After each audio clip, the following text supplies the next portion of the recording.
سلام اس پر کہ جس نے خون کے پیاسوں کو قبائیں دی، سلام اس پر کہ جس نے گالیاں سن کر دعائیں دی۔ اللهم صل على محمد وعلى آل محمد كما صليت على إبراهيم وعلى آل إبراهيم إنك حميد مجيد۔ اللهم بارك على محمد وعلى آل محمد كما باركت على إبراهيم وعلى آل إبراهيم إنك حميد مجيد۔ اعوذ باللہ من الشیطان الرجیم، بسم اللہ الرحمن الرحیم۔ کلاس نمبر 15 پر ہم آ گئے ہیں اور ہمارے اس سیرت کے سفر میں اب ہم مدنی دور کے 8ویں سال پر ہیں۔ گزشتہ سوالات کے جوابات آپ کے سامنے ہیں، آپ دیکھ سکتے ہیں کہ آپ جوابات کیسے دے رہے ہیں، کتنے صحیح دے رہے ہیں، اور ہم ایک نظر ڈال لیتے ہیں کہ پچھلے ہفتے ہم نے کہاں تک مکمل کر لیا تھا۔ مدنی دور کا 7واں سال پڑھا تھا۔ صلح حدیبیہ کے بعد کیا ہوا، کیا موقع ملے، غزوہ خیبر اور اس کے بعد اور غزوات، غزوہ وادی القرا اور غزوہ ذات الرقاع بھی پڑھ لیا۔ اور پھر ہم نے یہ بھی پڑھا تھا کہ مسلمانوں نے اپنے وہ دل کا ارمان اور خواہش، وہ جو عمرہ کرنے گئے تھے اور نہیں کر سکے تھے، اگلے سال انہوں نے اس عمرے کی قضا ادا کی اور پھر حرم میں جانے کا ان کا راستہ کھلا۔ آج ہم اس سے آگے بڑھتے ہیں۔ مدنی دور کا جو 8واں سال ہے، اس میں کیا ہوتا ہے؟ اس میں جو چیزیں ہم پڑھیں گے، اس میں معرکہ موتا ہے، صلح حدیبیہ کی خلاف ورزی جو قریش کی طرف سے کی گئی، اور اس کے نتیجے میں پھر مکہ میں جو فتح کی گئی اور مکہ کی طرف جو پیش رفت کی گئی وہ پڑھیں گے، غزوہ حنین اور طائف، اور اس کے بعد پھر جو مال غنیمت حاصل ہوا اس کا بھی تھوڑا سا ذکر کر لیتے ہیں۔ تو شروع کرتے ہیں ہم اپنی کلاس کو معرکہ موتا سے۔ میں نے آپ کے سامنے 2 کلاسز پہلے غالباً ہم نے یہ بات کی تھی کہ جب صلح حدیبیہ کے بعد ایک فیز آیا تھا جس میں آپ صلی اللہ علیہ وسلم نے مختلف جتنے بھی حکمران تھے، بادشاہ تھے، ان کی طرف سفیر بھیجنا شروع کیے تھے اور اسلام کی دعوت کو پھیلانا شروع کیا تھا، کیونکہ اسلام کسی ایک باؤنڈری کے لیے تو ہے نہیں، اس نے ہر جگہ پھیلنا ہے، اور اسلام کا یہ مزاج بھی نہیں ہے کہ وہ سرنڈر ہو کر رہنا۔ اسلام کو غالب نہیں ہوگا تو اسلام نافذ ہی نہیں ہو سکتا۔ تو اس لیے آپ صلی اللہ علیہ وسلم نے ہر جگہ بھیجی تھی اور میسج ایک ہی تھا، یا تو اسلام کے دائرے میں آ جاؤ، سرنڈر کر دو، اپنا مذہب رکھنا چاہتے ہو ضرور رکھو، لیکن حاکمیت اللہ تعالیٰ کی ہی چلے گی، اور اگر اس سے انکار کرتے ہو تو پھر ہم مقابلہ کریں گے۔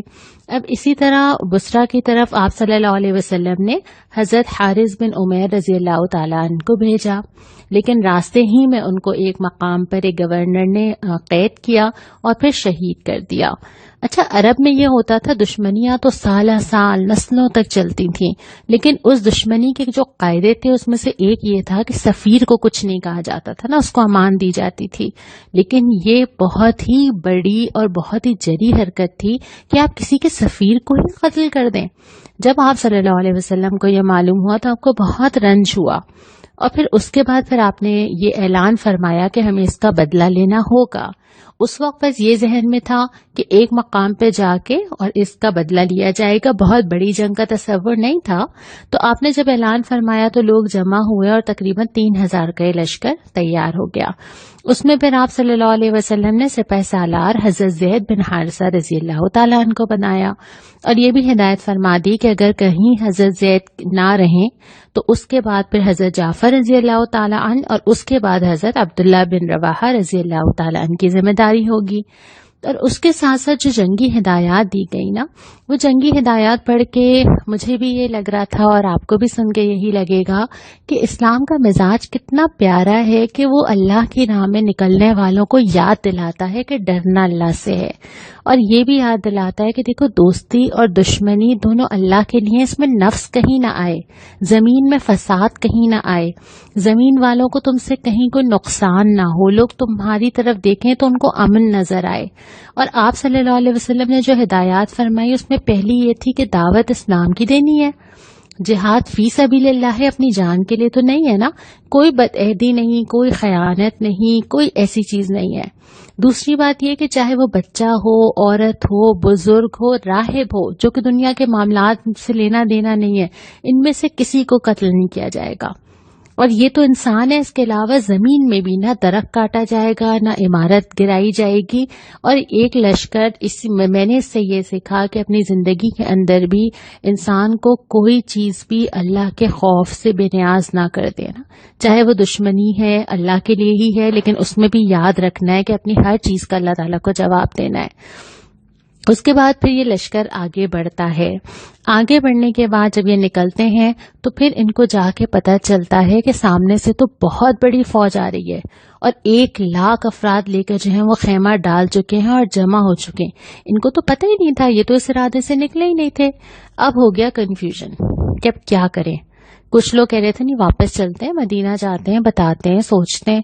کچھ لوگ کہتے ہیں اب نکل آئے ہیں تو اب ٹکرائیں، اب کیسے واپس پلٹیں گے۔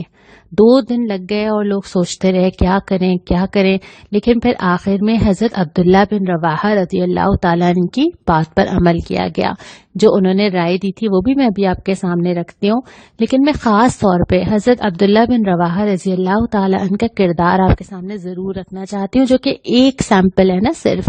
یہ جو پورا لشکر نکلتا ہے اس میں ہمیں کیسے کیسے ہیرے نظر آتے ہیں، کیسے تیار ہو جاتے ہیں۔ انسان ہے نا، ان کے ساتھ ساری چیزیں نہیں ہیں میری طرح پریشانی، تکلیف، دنیا میں دل کا لگنا، مال میں محبت میں مبتلا ہونا، وقت کا پتہ نہ چلنا، دن اور رات مصروف گزرنا، بچے اولاد، ان سب کے ساتھ نہیں تھے کیا؟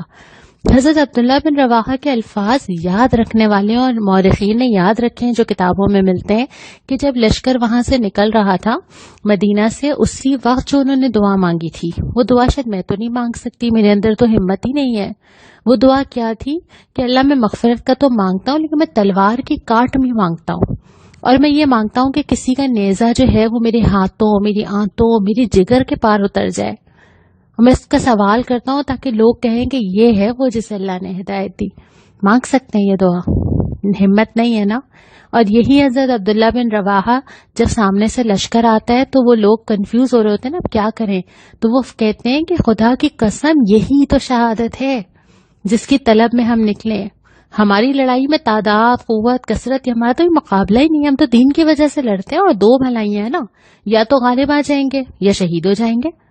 اور اتنی مضبوط طریقے سے انہوں نے اپنی رائے رکھی کہ لوگ پھر قائل ہو کے انہوں نے کہا اچھا ٹھیک ہے، بس ہمیں بڑھنا چاہیے اور ٹکرانا چاہیے، اور پھر مسلمانوں نے پیش قدمی کی۔ اور پھر جب یہ مسلمان جا کے ٹکرائے، آپ اندازہ کر سکتے ہیں تقریباً دشمنوں کی جو فوج تھی وہ 2 لاکھ ہو چکی تھی مختلف ہیلپ ملنے کے بعد، اور مسلمان کتنے نکلے تھے؟ 3000۔ لیکن کیا چیز تھی جس نے جو جا کے ٹکرا گئے، اور اتنے ہمیں اس مارکے کے بارے میں ملتا ہے کہ انتہائی خونریز مارکا تھا یہ اسلامی تاریخ کا، اور مسلمان ڈٹے رہے ہیں اور بھرپور مقابلہ کرتے ہوئے اسی ترتیب سے حضرت زید رضی اللہ تعالیٰ عنہ، پھر حضرت جعفر رضی اللہ تعالیٰ عنہ شہید ہوتے ہیں، اور پھر حضرت عبداللہ بن رواحہ جو ہیں وہ آگے بڑھتے ہیں۔ 1 منٹ کو جھجک آتی ہے اور اپنے آپ کو مخاطب کر کے کہتے ہیں کہ اے نفس کیا ہوا، خوشی سے جاؤ یا ناگواری سے جاؤ، تم جنت سے کیوں پیچھے ہٹتے ہو؟ اپنے آپ کو مخاطب کرتے ہیں اور پھر گھس جاتے ہیں دشمن کے اندر اور لڑتے لڑتے شہید ہو جاتے ہیں۔ اور اس کے بعد پھر یہ ہوتا ہے کہ گھمسان کی جنگ ہوتی ہے، اور حضرت خالد بن ولید رضی اللہ تعالی عنہ جو کہ بہت زیادہ تجربے کار تھے، حضرت خالد بن ولید جنگی حکمت عملی اختیار کرتے ہیں، مسلمانوں کی ترتیب بدل دیتے ہیں۔ کافر یہ سمجھتے ہیں کہ اچھا یہ ری ارینج ہو رہے ہیں، ان کو کہیں سے مدد آ گئی ہے، لیکن وہ اس کا نتیجہ یہ ہوتا ہے کہ ان پہ روب طاری ہوتا ہے، اور وہ سمجھتے ہیں کہ اب یہ پیچھے سے سپورٹ آ رہی ہے اور اب مشکل ہو جائے گا، تو یہ بھی آہستہ آہستہ پیچھے ہٹتے ہیں، وہ بھی آہستہ آہستہ پیچھے ہٹتے ہیں، اور پھر مسلمان وہاں سے نکل آتے ہیں اور دشمن بھی اپنے علاقے میں چلا جاتا ہے۔ اس طرح یہ جنگ اس طرح مکمل ہوتی ہے اور مسلمان واپسی مدینہ آ جاتے ہیں۔ اب تک آپ نے جتنی بھی اسلام کی تاریخ پڑھی ہے نا، آپ کو یہ اندازہ ہوا ہوگا کہ اس پوری تاریخ میں ایک چیز جو اثرات سب سے زیادہ ڈالتی ہے وہ انسان کا کردار، شجاعت، اللہ پہ بھروسہ۔ واقعات تو بدلتے رہے ہیں، کبھی فتح، کبھی شکست، کبھی آگے، کبھی پیچھے، کبھی مشکل، کبھی آسانی، لیکن جس چیز نے اثر ڈالا ہے وہ جرت تھی جو ایمان کی عطا کی ہوئی تھی۔ یہاں پر بھی یہ ہوا کہ بظاہر کامیابی تو نہیں نظر آتی نا، اس لشکر سے مقابلہ ہوا اور واپس آ گئے، لیکن اس کے اثرات یہ ہوئے کہ 3000 لوگ اتنے بڑے لشکر سے ٹکرا گئے، اور اس کا نتیجہ یہ ہوا کہ بہت سارے قبائل جو ہیں وہ اس ہیبت کی وجہ سے اسلام لے آئے، اور جو سرایا کا ایک سلسلہ پہلے سے چل رہا تھا وہ چلتا رہا۔ کسی چیز نے کمزوری پیدا نہیں کی مسلمانوں کے اندر، اور جس کے ساتھ اللہ ہو اس کے کمزور ہونے کی کوئی وجہ بھی نہیں ہے۔ تو یہاں تک یہ والا معرکہ تو ہوا۔ اس کے بعد جو دوسری چیز پیش آئی وہ یہ آئی کہ صلح حدیبیہ کے بعد اصولاً ہونا تو یہ چاہیے تھا نا کہ امن کے ساتھ رہیں گے اور 10 سال تک کوئی کسی کے ساتھ نہیں لڑے گا، لیکن 2 قبائل تھے۔ ایک تھا بنو بکر جو کہ قریش کی طرف چلے گئے تھے، اور ایک تھے بنو خزاعہ جو مسلمانوں کی طرف آ گئے تھے، اور صلح حدیبیہ کی روح سے جو جہاں شامل ہونا چاہتا تھا وہ ہو سکتا تھا۔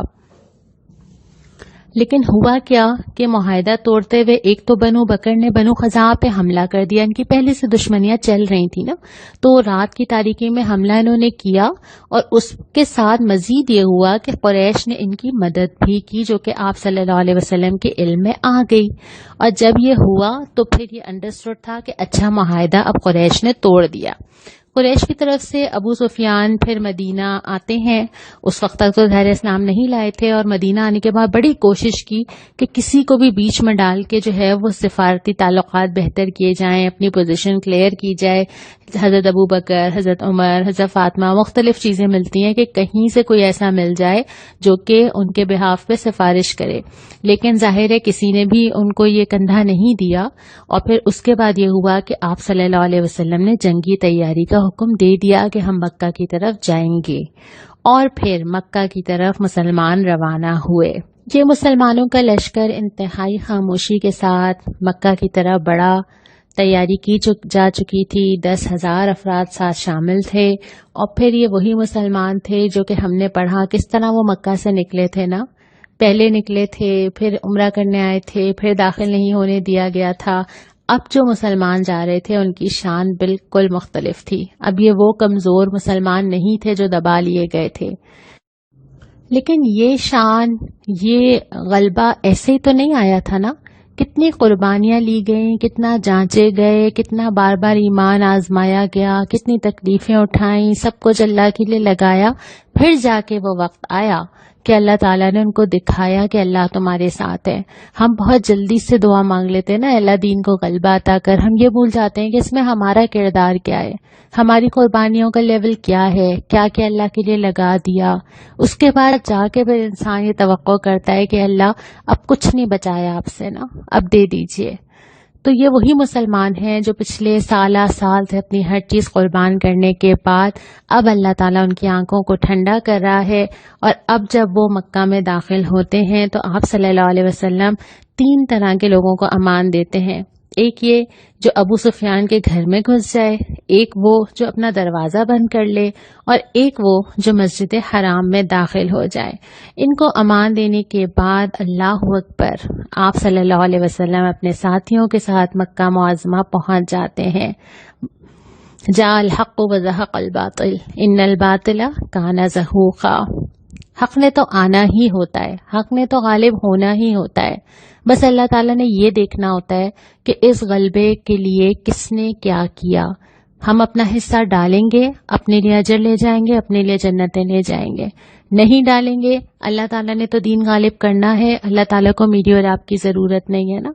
اور اس میں بھی یہ ہے کہ جس نے حصہ ڈالا اگر اس نے نتیجہ نہیں بھی دیکھا، ہم نے ابھی پڑھا حضرت عبداللہ بن رواحہ کے بارے میں نا، کیا عظیم کردار تھا، لیکن انہوں نے تو نہیں دیکھی فتح مکہ۔ ہم نے بدر کے شہداء کے بارے میں پڑھا، بڑی بڑی بشارتیں، انہوں نے تو نہیں دیکھا دین کے غلبے کا وقت۔ ضروری نہیں ہے، لیکن کامیاب کیوں ہیں؟ زندگی اللہ کے لیے اور موت اللہ کی راہ میں، اور اللہ تعالی ہمیں بھی عطا کرے۔ پھر ہمیں وہ واقعات ملتے ہیں کہ جب آپ صلی اللہ علیہ وسلم مکہ پہنچتے ہیں تو تمام وہ بت توڑ دیے جاتے ہیں جو کہ خانہ کعبہ میں موجود تھے یا کہیں بھی موجود تھے.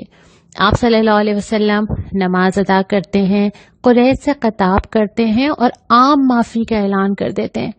ایک ایک چہرہ، ایک ایک منظر نگاہوں میں تو آتا ہوگا نا، لیکن آپ کیا فرماتے ہیں کہ آج کچھ نہیں، آج معاف کر دیا سب کو. ہاں، کچھ لوگ ایسے تھے جنہوں نے بہت نقصان پہنچایا تھا اسلام کو، جو کٹر دشمن تھے، ان چند کے علاوہ باقی سب کو معاف کر دیا گیا. اس کے بعد خانہ کعبہ کی کنجیاں حضرت عثمان رضی اللہ تعالی عنہ بن طلحہ کو بلا کر ان کو دے دی گئی، اور آپ نے فرمایا آج کا دن نیکی کا دن ہے نا، آج کا دن وفاداری کا دن ہے. اور پھر ان کو وہ کنجیاں دے دی جاتی ہیں، اور اس کے بعد پھر حضرت بلال رضی اللہ تعالی عنہ اذان دیتے ہیں. میں تصور کر رہی ہوں اور آپ بھی تصور کیجئے، خانہ کعبہ میں جب مسلمانوں نے وہ اذان سنی ہوگی، اسی مکہ میں، اسی حرم میں، دل کی کیا کیفیت ہوگی نا. اللہ کا شکر، اپنی زندگی کے سال یاد آ رہے ہوں گے، اپنا وہ زمانہ یاد آ رہا ہوگا، پتہ نہیں کیا کیا کیفیات ہوں گی دل کی جب اذان گونجی ہوگی وہاں پر. اور اس کے بعد پھر ہمیں ملتا ہے کہ آپ صلی اللہ علیہ وسلم نے فتح کی نماز، یا کچھ لوگ کہتے ہیں کہ شکرانے کی نماز، نفل عطا کیا، اللہ کا شکر عطا کیا. اور اس کے بعد پھر عام بیعت کی گئی. لوگ آتے جاتے تھے اور لوگ آ کے بیعت کرتے تھے، مرد بھی آتے تھے، عورتیں بھی آتی تھیں، اور ان سے عہد لیا جاتا تھا کہ وہ اللہ کے سوا کسی کی اطاعت نہیں کریں گی، نبی کریم صلی اللہ علیہ وسلم اور اللہ تعالیٰ کی بات مانیں گی، اور پھر گناہ نہیں کریں گے، اور اس طرح کے عہد ان سے لیے جاتے رہے. کچھ دن اور پھر آپ صلی اللہ علیہ وسلم نے یہیں پہ قیام فرمایا. مختلف سرایا، مختلف وفود اور ساری چیزیں بھیجی گئیں. انصار نے پوچھا بھی آپ صلی اللہ علیہ وسلم سے کہ یا رسول اللہ آپ واپس جائیں گے؟ تو آپ نے یقین دلایا کہ ہاں میں واپس مدینہ تمہارے ساتھ جاؤں گا. ان کو بھی آ رہا ہوگا نا ذہن میں خیال کہ اچھا اب تو واپس اپنی جگہ پہ چلے گئے، تو اب تو اپنے شہر میں ہی رہیں گے، لیکن آپ نے فرمایا کہ نہیں میں جاؤں گا. اس کے بعد پھر ہمیں ملتا ہے اگلا جو واقعہ ہوا، یعنی اس کے بہت ہی قریب، وہ تھا غزوہ حنین اور طائف. اصل میں یہ دو قبیلوں کی سرکشی تھی. دو قبیلے تھے، حوازن اور ثقیف. ان دونوں نے جو ہے وہ اسلام قبول نہیں کیا تھا، اور اسلام قبول کرنے جو نہ کرنا چاہے وہ ذمہ تو بن سکتا تھا، لیکن انہوں نے مقابلے کا ارادہ کیا، آپس میں جتھا بندی کی اور پورے خاندان کے ساتھ نکلے نا، فیملیز کے ساتھ نکلے کہ اب ہم حملہ کریں گے. تو جب خبر ملی آپ صلی اللہ علیہ وسلم کو تو آپ بھی مقابلے کے لیے نکلے. ان کے پاس یہ تھا کہ تیر انداز اور اس طرح کی چیزیں تھی، یہ چھپے ہوئے تھے جو مسلمانوں کے لشکر کو فوری اندازہ نہیں ہوا. تو اس میں ابتدا میں یہ ضرور ہوا کہ مسلمان جیسے ہی انٹر ہوئے تو ہر طرف سے تیر برسنا شروع ہو گئے، اور ان کے سمجھ نہیں آ رہا تھا، تتر بتر ہو گئے، اور کچھ لوگ پلٹے اور ادھر ادھر بکھر گئے. لیکن پھر آپ صلی اللہ علیہ وسلم نے ایک زور کی پکار دی، منادی دی، اور آپ نے پھر فرمایا کہ لوگوں میری طرف آؤ، میں عبداللہ کا بیٹا محمد صلی اللہ علیہ وسلم ہوں، میں نبی ہوں، یہ جھوٹ نہیں. اور اس طرح کی پکار جب آپ نے دی تو لوگ فوراً مڑے، جو جہاں تھا وہ وہاں سے پلٹا. لوگ دوڑ کے آپ صلی اللہ علیہ وسلم کے قریب آئے، اور پھر لشکر دوبارہ منظم ہوا، اور پھر لڑائی ہوئی، اور پھر مسلمانوں نے یہ پانسا پلٹ دیا. تو اس طرح پھر یہاں پہ فتح حاصل ہوئی. لیکن اس کے بعد پھر مسلمانوں نے پیش قدمی کی اور طائف کی طرف بڑھے. لیکن وہاں پہ جو طائف کے لوگ تھے وہ قلعوں کے اندر محصور ہو گئے جا کر. اس وقت پھر مشورہ ہوا باہم. آپ صلی اللہ علیہ وسلم نے مشورہ فرمایا کہ ان کا کیا کرنا چاہیے، محاصرہ جاری رکھیں. محاصرہ رہا، بہت سارے دن رہا، لیکن پھر یہ فیصلہ ہوا کہ اب تو یہ پیچھے ہٹ گئے، تو اگر ہم یہاں پہ محاصرہ کرتے رہیں یا نہ کرتے رہیں کوئی فرق نہیں پڑتا. تو پھر مسلمانوں نے ان کو، طائف کے لوگوں کو وہیں چھوڑا، اور پھر مسلمان واپس آئے. ایک بڑی تعداد میں مال غنیمت جمع ہوا. یہ جو میں نے خاص واقعہ یہاں پہ مال غنیمت کی تقسیم کا لکھا ہے نا، یہ اس لیے لکھا ہے کہ ہم ان کیفیات کو محسوس کریں کہ جو اس وقت پیش آ رہی تھیں، کیونکہ یہ واقعہ بہت کچھ سکھاتا ہے کہ مسلمانوں کی ترجیح کیا ہو. بحیثیت انسان بہت ساری چیزیں دلوں کے اندر آ سکتی ہیں.